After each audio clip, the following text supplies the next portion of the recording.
नमस्कार. अस्त्र न्यूज नेटवर्कमध्ये आपलं स्वागत. पाहूया आताची महत्त्वाची बातमी.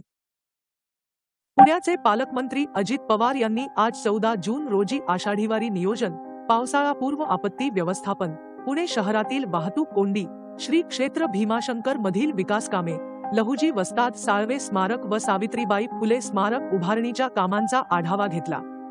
यातील काही बैठकांमध्ये मंत्री छगन भुजबळ आणि दिलीप वळसे पाटील, आमदार दिलीप मोहिते पाटील, संजय जगताप, दत्तात्रय भरणे, समाधान आवताडे, बबनदादा शिंदे, संजय शिंदे, सुनील कांबळे, विभागीय आयुक्त डॉक्टर चंद्रकांत पुलकुंडवार, जिल्हाधिकारी डॉक्टर सुहास दिवसे, पोलीस आयुक्त अमितेश कुमार, पुणे महानगरपालिका आयुक्त डॉक्टर राजेंद्र भोसले यांच्यासह अधिकारी उपस्थित होते.